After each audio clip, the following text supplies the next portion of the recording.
अब यहाँ पर बुद्धिज्म की ओरिजिनल बुक्स जो हैं वो संस्कृत भाषा में हैं, इसलिए फिल्म की शुरुआत में हमको संस्कृत वॉइस ओवर में इस लेजेंड के बारे में बताया जाता है। 2500 साल पहले नर्क का एक मॉन्स्टर धरती और नर्क के बीच एक डोर को खोलने की कोशिश करने लगा। तब भगवान बुद्ध ने उस राक्षस के सामने आकर उसकी दोनों आंखों को अलग अलग कर दिया, जिसमें कि उसकी सारी ताकत थी। ये दो आंखें थी, black I and red I, but ये दोनों ही आंखें भगवान बुद्ध के हाथों से छूटकर भागने लगी थी। भगवान बुद्ध ने ब्लैक आई को पकड़कर एक बॉक्स में डाल दिया एंड रेड आई भागने लगी। वो 7 रातों तक 7 लोगों को पजेस करके भागती रही, लेकिन 8वें दिन उस आंख को ये पता चला कि उसका भागना भी भगवान बुद्ध की ही एक माया थी, इसलिए वो 8वें दिन भगवान बुद्ध के सामने सरेंडर होने का नाटक करने लगा। लेटर ऑन भगवान बुद्ध ने उसे एक बॉक्स में बंद कर दिया। एक बॉक्स को ईस्ट में यानी कि कोरिया में एंड दूसरे को वेस्ट यानी कि इंडिया में छुपा दिया गया। अब कहानी साल 2005 में शुरू होती है एंड हम यहाँ पर एक आर्कियोलॉजिस्ट प्रोफेसर किम को राजस्थान के डेजर्ट में देखते हैं। उन्होंने यहाँ पर उस रेड आई के बॉक्स को ढूंढ निकाला था। उस बॉक्स के साथ में संस्कृत में लिखी हुई एक वार्निंग प्लेट भी थी। प्रोफेसर किम ये क्लेम करते हैं कि ये डायमंड सूत्रा का लेजेंड है। अब उस बॉक्स की कार्बन डेटिंग होती है, जहाँ पर वो 2500 साल पुराना बॉक्स नहीं निकलता, बल्कि जो रिजल्ट्स थे वो उसको रिसेंटली बनाया गया बॉक्स कहते हैं। प्रोफेसर किम पर धोखाधड़ी का केस लगता है एंड मीडिया उसे धोखेबाज कहती है। प्रोफेसर किम इस चीज से काफी ज्यादा गुस्सा हो जाते हैं। वो मीडिया से सभी लोगों से बदला लेने का प्लान करते हैं एंड उनको पूरा यकीन था कि ये बिल्कुल असली है। अब साल है 2019, फुल लूनर एक्लिप्स का दिन है, जहां पर चांद का कलर रेडिश था, इसलिए ब्लड मून भी उसको कहा जाता है। लेजेंड के मुताबिक ब्लड मून के दिन ही रेड आई को जगाया जा सकता है। प्रोफेसर किम अब उस बॉक्स को खोलते हैं एंड उसमें एक छोटा सा पत्थर था। उस पर 6 लोगों का वो ब्लड सैंपल डालते हैं एंड साथ ही साथ अपने हथेली को काटकर अपना खून भी उस पर डाल देते हैं, लेकिन यहाँ पर कुछ भी नहीं होता। अपनी लाइफ लॉन्ग थ्योरी को गलत मानकर अब वो सुसाइड करने लगते हैं, लेकिन तभी बॉक्स के अंदर हलचल होने लगती है। पत्थर अचानक से ही आई की शेप में कन्वर्ट होकर प्रोफेसर किम के सामने आ जाता है एंड लेटर ऑन उसको पजेस कर लेता है। अब कोरिया में ब्लैक आई की रक्षा सदियों से बुद्धिस्ट मॉन्क्स कर रहे थे। इसके लिए इनका एक डेडिकेटेड मोनेस्टरी भी था। यहाँ पर हम ओल्ड मॉन्क भंते जॉन को भी देखते हैं, जिन्हें अब रेड आई की जागने का आभास हो जाता है। खैर उनके पास ही एक ब्लैक आई का बॉक्स था। भंते जॉन की हेल्थ खराब थी तो वो कुछ ही दिन के मेहमान थे। अब यहाँ पर है डे 1 एंड हम एक कंस्ट्रक्शन साइट पर ओलिवर नाम के आदमी को देखते हैं। ये एक एक्स मॉन्क था और भंते जॉन का शिष्य रह चुका था। मोनेस्टरी में ओलिवर का नाम भंते स्योनवा था। खैर अब मोनेस्टरी में हम विलियम नाम के एक टीनेजर ट्रेनी मॉन्क को देखते हैं, जो कि 2 साल से मौन व्रत पर था। भंते जॉन अब विलियम को बुलाकर अब उस लेजेंड के आगे की कहानी कहते हैं। भगवान बुद्ध ने दोनों आइस को अलग अलग प्लेसेस में दफनाकर अपने 2 शिष्यों को कोरिया भेजा। एक वर्जिन शेमन था और दूसरा नामहीन मॉन्क। इनका काम ब्लैक आई को प्रोटेक्ट करना और रेड आई को रोकना था। लेजेंड के मुताबिक सदियों बाद ब्लड मून के दिन रेड आई फिर से आजाद हो जाएगी एंड उसको एक हेल्पर ही मदद करेगा। वो 7 रात तक 7 लोगों को पजेस करके फाइनली 8th नाइट को ब्लैक आई से मिलेगा। अब रेड आई जाग चुकी है एंड हमको उसे रोकना होगा, और 7 में से हमने किसी को भी मार दिया तो रेड एंड ब्लैक आई का मिलन नहीं हो पाएगा, यानी कि नर्क का डोर नहीं खुलेगा। अब भंते जॉन विलियम को ओलिवर को ढूंढकर उसे मोनेस्टरी में लाने के लिए कहते हैं। आगे एक दूसरे शहर के जंगल में हम एक शिकारी को देखते हैं जो कि खरगोश का शिकार करता है। तभी उसके शोल्डर पर हमें किसी का हाथ नजर आता है। अब डे 2 में हम जंगल के पास ही 4 सीजन्स नाम के एक होटल को देखते हैं। वहाँ पर हम ओलिविया नाम की एक लेडी को उसके बॉयफ्रेंड के साथ में रूम में देखते हैं। लेडी ये कहती है कि पिछले साल तक वो एक मेडिटेशन कैंप में जाया करती थी। वहाँ पर उसे free health checkup and attend करने के लिए पैसे मिलते थे। इस कैंप को कोई और नहीं बल्कि प्रोफेसर किम ही चला रहे थे, यानी कि उसी ने इस लेडी का ब्लड सैंपल निकाला था। उसने उसे अब रेड आई के ऊपर डाल दिया था। अब हम उस शिकारी को देखते हैं जो कि रेड आई से पजेस हो चुका था, यानी कि हम यहाँ पर ये अंदाजा लगा सकते हैं कि वो हाथ किसी और का नहीं बल्कि प्रोफेसर किम का था। वो लेडी के खून को सूंघते हुए उसके रूम पर आ जाता है। एंड यहाँ पर प्रोफेसर किम का क्या हुआ उसके बारे में हमको आगे पता चलेगा।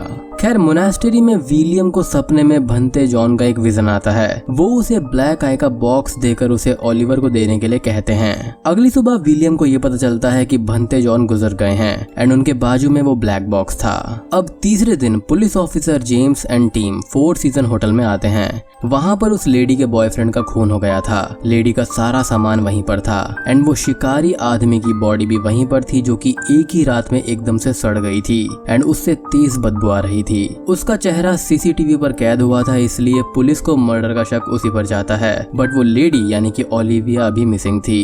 विलियम अब दूसरे मॉन्क से ओलिवर का एड्रेस लेता है एंड उस बॉक्स के साथ में उसे ढूंढने के लिए निकल जाता है। सियोनवा यानी कि ओलिवर को हम अकेले में एक कैंडल के सामने देखते हैं। उसे कई सारी आत्माओं की आवाज सुनाई दे रही थी। वो शेमन था एंड उसका काम आत्माओं को आफ्टर लाइफ में भेजना था, बट फॉर सम रीजन उसने वो काम छोड़ दिया था एंड उनको आफ्टर लाइफ में भेजने के लिए परेशान कर रही थी।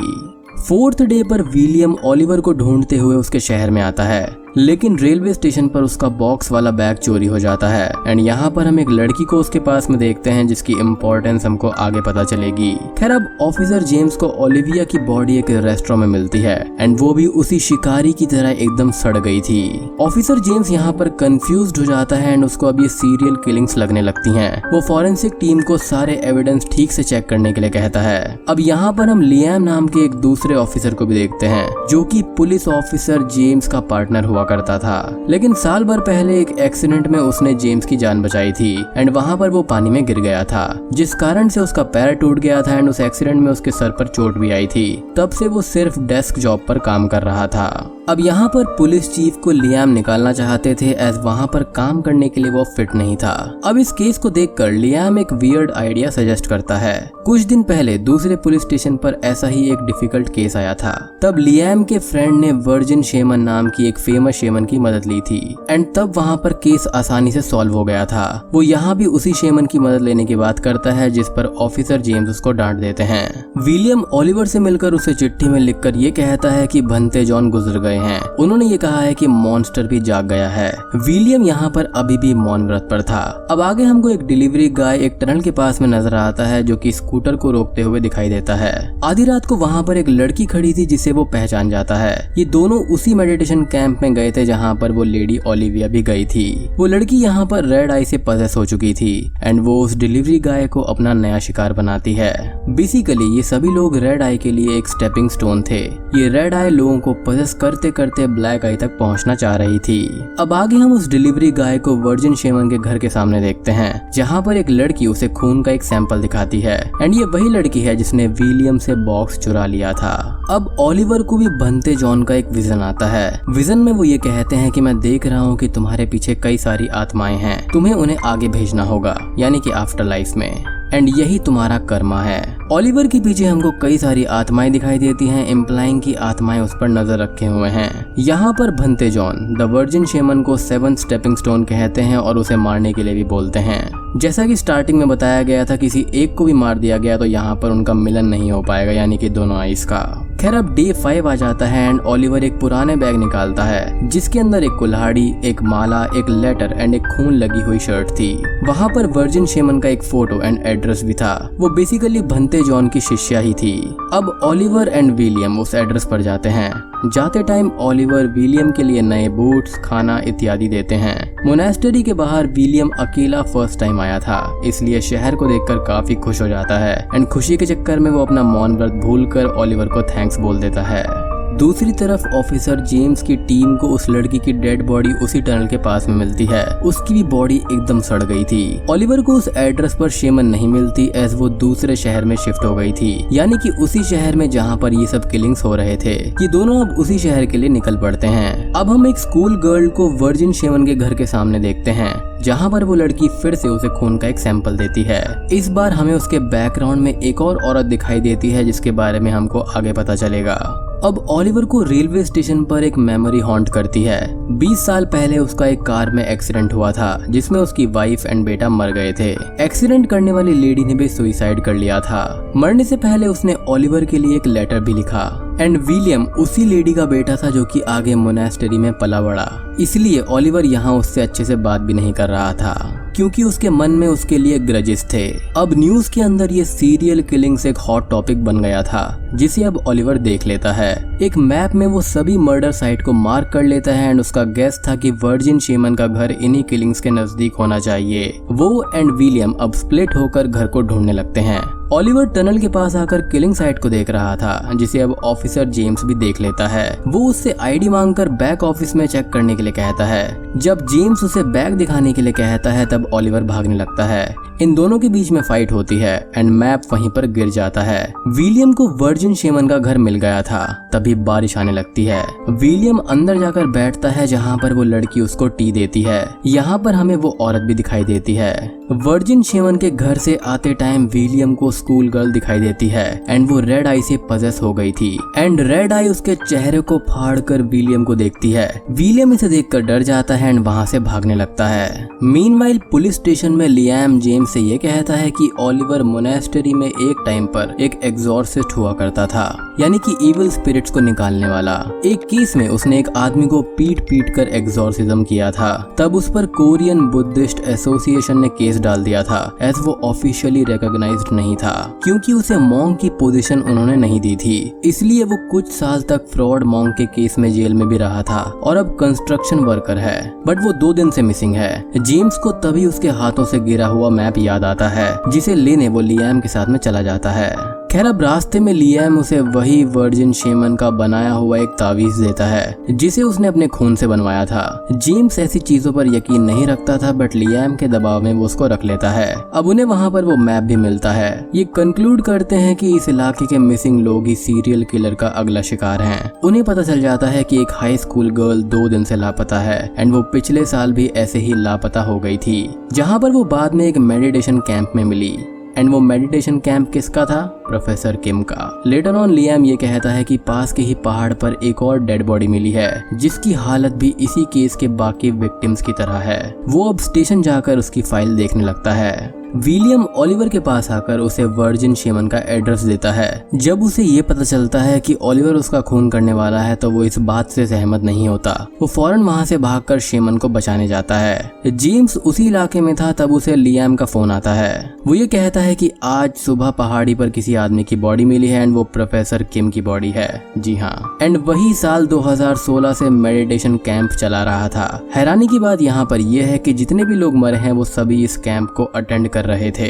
लियाम यहाँ पर शॉक में था as missing school girl and local virgin shaman भी उस लिस्ट में थी।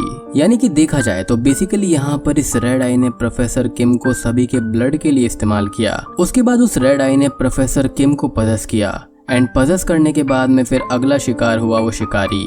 एंड ये रेड आई जिस किसी के भी शरीर को छोड़ती है उसकी बॉडी खत्म हो जाती है एंड सड़ जाती है, मीनिंग कि वो आदमी मारा जाता है। सो बेसिकली ये रेड आई जो है वो पजेस हुए इंसान से उसकी एनर्जी को चुरा लेती है। जेम्स उससे शेमन का एड्रेस लेकर उसे भी वहाँ पर बुला लेता है। लेटर ऑन उसको फिर से ओलिवर दिखता है जिसके हाथ में कुल्हाड़ी थी। वो उसे ही फॉलो करने लगता है। ओलिवर शेमन के घर पर आता है एंड उसे वहाँ पर एक औरत एक कमरे के अंदर कैद दिखाई देती है। उसका चेहरा ढका हुआ था एंड जैसे ही वो उसको मारने जाता है ऑफिसर जेम्स उस पर अटैक कर देता है। इन दोनों के बीच में काफी फाइट होती है। तब वो पजेस हुई स्कूल गर्ल वहाँ पर आकर जेम्स को उठाकर फेंक देती है। उसे छूते ही उसका हाथ जल जाता है। जेम्स के पास में एक तावीज था। जेम्स यहाँ पर बेहोश होकर गिर जाता है। स्कूल गर्ल ओलिवर से ये कहती है कि वो यहाँ से भाग गई है एंड वो स्कूल गर्ल भी अब वहाँ से चली जाती है।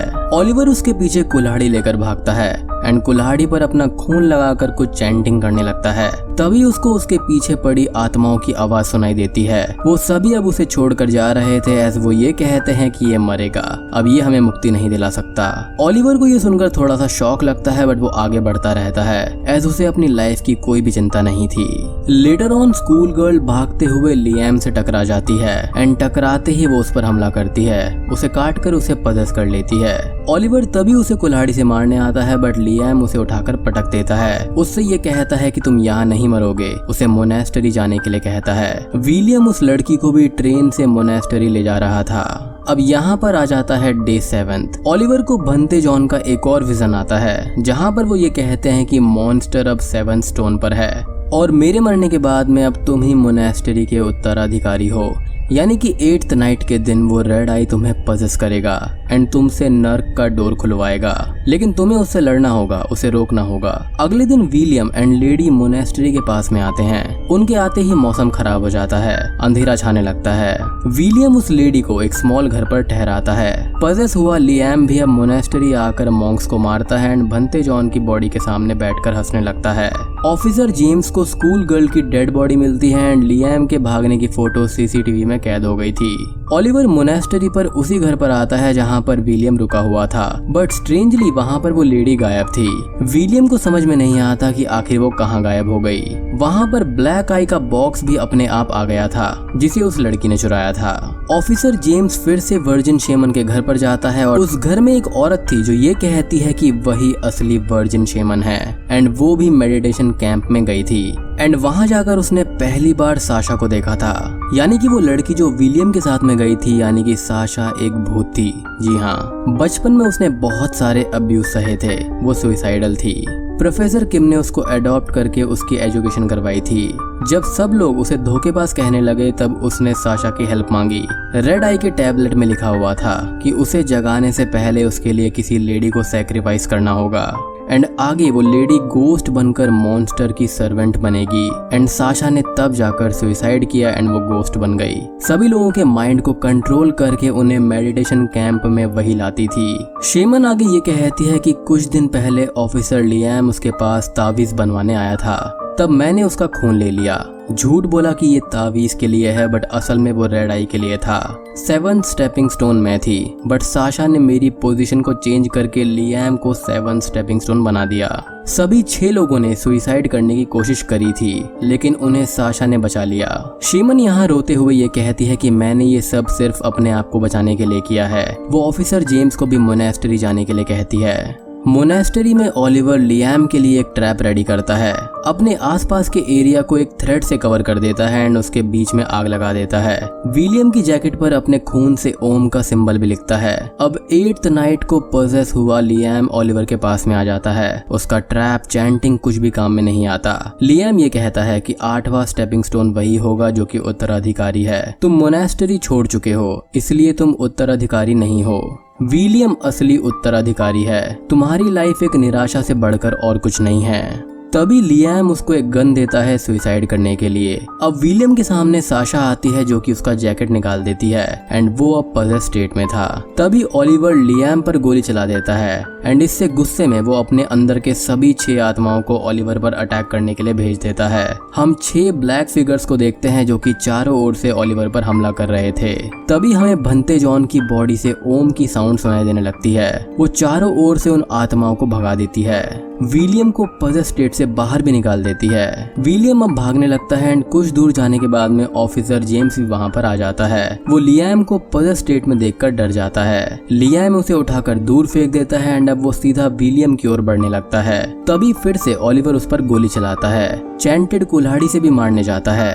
ऑफिसर इस सब को देखकर ओलिवर पर भी गोली चला देता है एंड इस सब के शूट आउट में रेड आई विलियम को फाइनली पजेस कर लेती है। लियाम की बॉडी भी सड़ जाती है। लेटर ऑन पजेस हुआ विलियम जेम्स को उठाकर पेड़ पर मारता है एंड वहाँ पर वो मर जाता है। ओलिवर के पास में पजेस विलियम आता है जहाँ पर वो खुद को पजेस करने का ऑफर देता है। पजेस हुआ विलियम ब्लैक आई के बॉक्स को खोलता है एंड दोनों आईज यूनाइट हो जाते हैं। ऊपर आसमान में नर्क का डोर खुल जाता है। पजेस हुआ विलियम ओलिवर को एक आखिरी मौका देता है। कहता है कि इस बच्चे की माँ की वजह से ही तुम्हें पीड़ा का सामना करना पड़ा। तुम्हारे मन में इसके प्रति घृणा है। इस बच्चे को मार डालो एंड अपने आप को फ्री कर डालो। हम ओलिवर को एक विजन में देखते हैं जहाँ पर विलियम एक बच्चा था। ओलिवर उसका गला नहीं दबा पाता।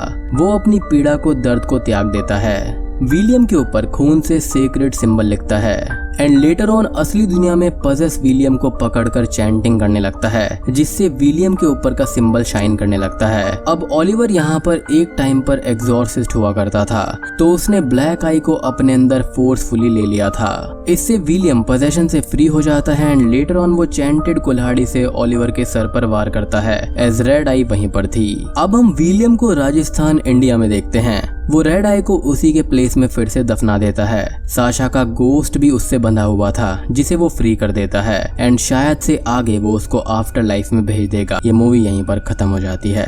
तो दोस्तों ये थी द 8th नाइट मूवी की कहानी। तो दोस्तों वीडियो पसंद आई हो तो लाइक कर देना, चैनल पर नए हैं तो सब्सक्राइब कर दीजिए। आप में से काफी सारे लोग वीडियो देखते हैं लेकिन सब्सक्राइब नहीं करते तो प्लीज इस बार सब्सक्राइब करके जरूर जाना।